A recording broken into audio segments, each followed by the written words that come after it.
কটা নেবা, কটা মুরগি চামড়া? 3টে 4টে যা হবে তাই নিয়ে আনবে। বেশ ঠিক আছে, আর কি বলো? বাজারে যদি কাটা রুই মাছ থাকে দুটো মাথা নিয়ে নেবে। মাথাকে খাবে? মাথা আমি খাবো। হে বেশ, আর কি বলো? 2 কেজি লাল লাল দিকে পাকা টমেটো নিয়ে নেবে। মটরের শুটি যদি পাও 500 গ্রাম নিয়ে নেবে। 100 আদা নেবে, 100 রসুন নিয়ে নেবে, 200 মতো কাঁচা লঙ্কা নিয়ে নেবে, 500 পটল নেবে, ধনিয়ার পাতা নেবে 50। আর বাজারে যদি খেজুর গুড়ের প্যাকেট পাও তাহলে 1 কেজি মতো নিয়ে নেবে। পেটে লিভার কে খাবে? জানো না? হে তোমার লাতিন খাবে, চাচুকুটা মুড়ি দিয়ে খাবে ও। আর কি? যদি আলু নিয়ে নেবে 2 কেজি মতো। বেশ ঠিক আছে, আর কিছু? আর শোনো একটা কথা শোনো। আরে দেখো ব্লাউজটা ছিঁড়ে গেছে, এটা কালো রঙের 32 সাইজ ব্লাউজ নিয়ে নেবে। গুদ কেলানি ছুরি এমনিতে হয়েছে না, আবার ব্লাউজ মারাইছে। কি গো কি ভাবছো? না না, ভাবিনি। এখন বাজার করতে গিয়ে এখন ব্লাউজটা আনতেই হবে। বিকালে এক সময় এনে দিলে হতো না? তাইলে আমি 10টার সময় চান করে কি পরবো? একটাই ব্লাউজ পরবো নাকি?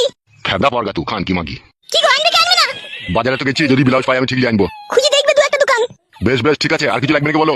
আর 1 বোতল বাজার তেল নিয়ে নেবে, মাথায় দেবো, অনেকদিন থেকে মাথায় তেল দেওয়া হয়নি। ছি, গুদ মারানি সংসার কি মানুষে করে রে ফেদা? কি গো তুমি কি ভাবছো কি বলো তো?